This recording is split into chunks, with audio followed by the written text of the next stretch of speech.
Tetusobola kusirika nga abawagizi baffe batyoboolwa muntu yoboolwa eyalabise Alien Skin n'abayaaye be gye baayolesezza mu Lubiri ne Buloba abawagizi mu kivuli kya Empire Festival.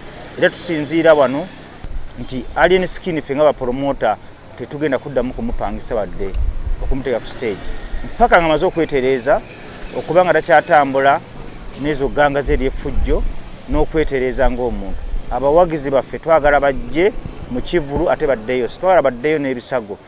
Tuvumirira ebikolwa byonna byonna eby'effujjo mu music industry.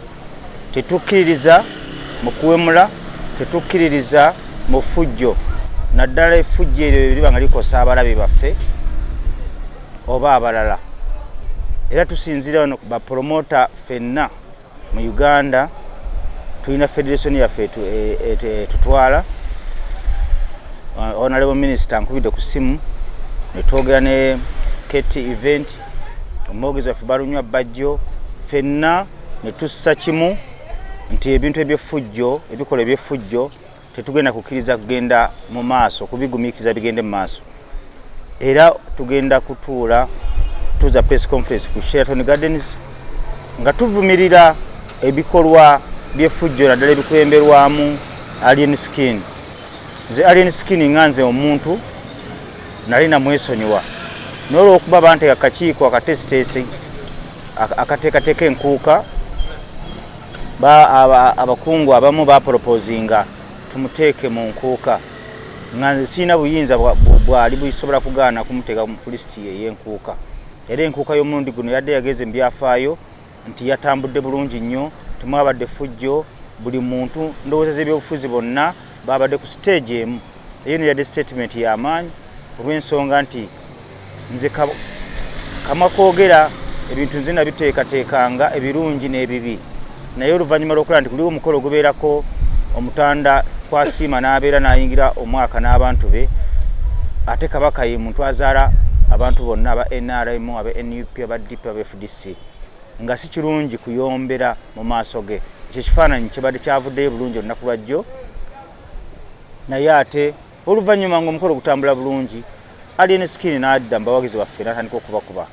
Ekyo nno tekabadde kabonero kalungi. Ate tetusobola kusirika nga abawagizi baffe batyoboolwa muntu yoboolwa eyalabise Alien Skin n'abayaaye be gye baayolesezza mu Lubiri ne Buloba abawagizi mu kivuli kya Empire Festival.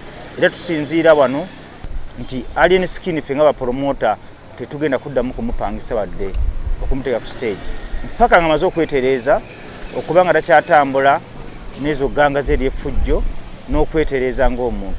Abawagizi baffe twagala bajje mu kivulu ate baddeyo, sitwala baddeyo n'ebisago, baba banonya essanyu, tetwagala ate baddeyo nga bali mu kukaaba.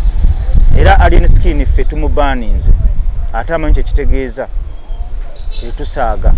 Mwalabye enkuuka wabaddeyo abantu abadde bamaze n'emyaka n'emyaka tebayimba mu nkuuka, naye mwabalabye oluvannyuma lw'okwetereeza basobodde okudda ku stage ne bayimbira abawagizi baabwe.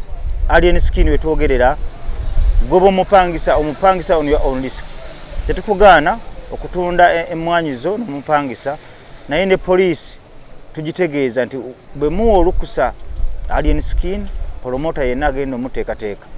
Abawagizi baffe ne bafuna obuzibu kubanga bantegeezezza nti e Buloba waliyo abantu abafunye ebisago bali mu ddwaliro lwa Alien Skin. Poliisi bwe muwa Alien Skin olukusa n'addamu okugenda ku stage nga tannaba kwetereeza, ebinaddirira poliisi mwe mugenda okuvunaanyizibwa. Alien Skin talina kipya kyonna kyakola. Ebyo ebintu eby'effujjo bannannyini byo baabikola ne bituuka ku endi, kati ye ayagala addamu bidde. Ery'effujjo Bobi Wine, Bebe Cool, Chameleone, Good Life baabikola. Kakati ye akola bintu bikadde bye baakola edda, tekirina kitegeeza. Era baabivaako tebakyabikola. Era Alien Skin talina mawulire gaakola, mawulire gano amabi tegalina kye gamutwala. Mu music industry tosobola kukola ffujjo, bali baakolanga effujjo naye nga tebakola ffujjo ku bawagizi baabwe. Bo baakolanga zi beef nga zirina ekigendererwa. Bobbi be yakubanga Bebe ng'enkeera n'afulumya oluyimba. Batekanga abantu ku bunkenke, ku luno waliwo ekijja. bakolanga zi beef nga bekola ku beef nenga tebalumya muwagizi. Kakati ye Alien Skin byakola tebina kibitegeeza wabula nze ndaba byakola bya kisiru busiru. Alien Skin byakola simanyi gye bimutwala, simanyi na kuba tusobola kukola kintu nga tekikugattako. Babo bogenda kola ekintu ogamba lino benkikola nfuna ki, besikikola nfiirwa ki. Kakati byakola bisobola okuba nga biri waggulu wa kutegeera kwange. Ne badde mbokola ebintu bye kasita biba nga tebikosa abalala. Bebiba nga bigenda kukosa abalala abawagizi baffe, awo tuvaayo ne tutaasa abawagizi baffe. Abawagizi baffe ye bizinesi yaffe. Bw'okola bizinesi abawagizi abo ne bagaana okujja, bizinesi bateriiwo. Olaba ebyobufuzi nga bingidde mu kuyimba. Ebyobufuzi byo bibeera buli wamu. Ebyobufuzi tebakulimbanga nti biina we bitali. Ebyobufuzi biri buli wamu. Era mu nkuuka ya jjo twalwanye nnyo okulaba nti tetwagala kulaga kifaananyi nti waliwo sayidi abayimbi b'ebyobufuzi abali ku sayidi emu nti be baabaddeyo. Era kintu kyabalansingiddwa bulungi. Ebyobufuzi biri buli wamu. Kyovula stage Mick Wine oyo teyali ku programu y'abagenda okuyimba. Kubanga oluusi amanyo zalina mugobo mayinze nyini Ntwantondo yali andaga embwa ku asidiki ne mugoba naye nawaliriziddwa omuteeka ku listi nga ndaba waliwo kyekubiira nga ndaba abawagizi b'essayidi emu be basusse obungi era yalangiddwa okusaawa esembayo n'asasulwa n'ajja n'akola ki era n'ajja n'ayogera ku mukulembeze we mu njogera etamalaako balala mirembe. Bebe n'akuba ekintu kye bulungi n'avaayo. Alien n'akuba ekintu kye n'avaayo oluvannyuma n'akola effujjo. Mick Wine, Warukagga, Dr. Idaman, Geoffrey Lutaya enenkuka yabadde peacefully, yabadde mu mbeera eri peace. Oluzungu njogera gyero yabadde ya mirembe peacefully oluzungu lwero. Naye Alien n'akola effujjo oluvannyuma kale effujjo ffe tetugenda dikkiriza, tetugenda kukkiriza abayimbi ababuyabuya nga Alien okutulowooza nti ffenna tusobola okubeera ababuyabuya. Tolabayo nsobi yakoleddwa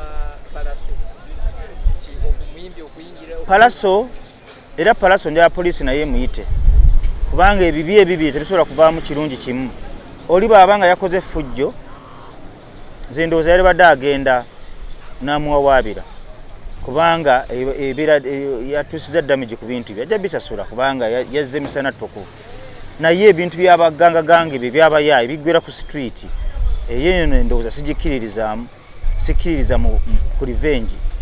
Naye baabanga batu be yabehavinze amateeka gajja mulamula kyeyakoze tekyabadde kituufu.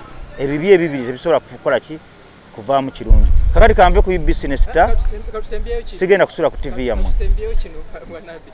Bino byonna twogedde bikolebwa. Poliisi ebeera waawo, amagye gabeera waawo. Olaba ng'ogwabwe bagukoze. Poliisi ekigambo ekituufu etya efavoring Alien Skin. Era ebintu byonna ebiriwo poliisi bigivunaanyizibwako 100 ku kinnaakyo. Alien Skin akoze ebbanga ddene nga tebamukwata. Alien Skin akoze effujjo lingi nnyo nga poliisi yemufavoringa. Era poliisi yevunaanyizibwa ku bantu. Era poliisi twagala mujjanjaba abantu Alien Skin bye yakoze eki byatusizaako obulabe. Kubanga mwe mumuwa amaanyi. Poliisi tesobola kulemererwa, tesobola kuwangula poliisi. Kubanga lwe baayagala okumukwata era baagenda ne bamukwata n'agenda mu kkooti. Naye abadde alina emisango mingi nnyo ey'ekatwe nga bamufavoringa. Era poliisi beddamu okumuwa olukusa n'agenda n'atuusa effujjo ku bantu. Poliisi yegenda okuvunaanyizibwa kubanga emufavoringa. Mbanjulira aba AK Furniture abakugu mu kukola entebe mu buli design yonna gy'oyagala, ebitanda ne furniture yenna ow'omulembe ate nga muwangaazi. Kuba ku namba z'essimu zolaba wansi awo ku internet banonye ku AK Furniture oba basange e Mulago Kubiri opposite Shell ne ku workshop yawe esangibwa ku Sapolo Kaggwa Road mu Kampala. Kuba ku namba z'essimu zolaba wansi awo ku internet banonye ku AK Furniture oba basange e Mulago Kubiri opposite Shell ne ku workshop yawe esangibwa ku Sapolo Kaggwa Road mu Kampala. Peter Ali Moses, marketing manager wa Tete Business Solutions. We deal in printing, branding, and general supplies. Tukola signages, tukola corporate wear uniforms, n'ebintu bingi. Bino byonna bye mulaba mu dduuka. Zino samples. Buli kyolaba kyonna tulina stores. Tukola bintu bingi. N'abasinga bamanyi tukola printing and branding only. naye tukola bingi. Tulina departments ezirimu civil engineering, ezirimu installations, mechanical installations n'ebirala. Tuli located at Lighthouse Arcade behind Charm Towers, C12. Era bw'otuuka ku C12 obupande waffe wonna oba obulaba. Amannya nze Nsuuga Mustafa, nkola ne Alihira Holdings Uganda Limited. Tuli bakozi ba biodigester wamu n'okuzimba okw'enjawulo. Tuli mu kizimbe kya commercial kwegamba kale arcade mu lulimi olumpimpi. So olwaleero tuli wano eno nga tuli nkola biodigester. Ekyenjawulo ekiriwo nti yo eri mu basement wakati okusinziira nga bulijjo abantu mu kiraba ti eno parking lot.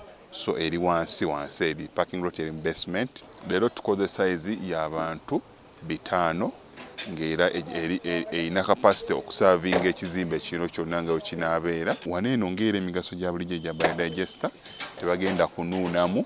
Atwetaaze ku namba z'essimu 07017669992 ne MTN 0789224230. Enamba ezo zonna kwe ziri ku WhatsApp.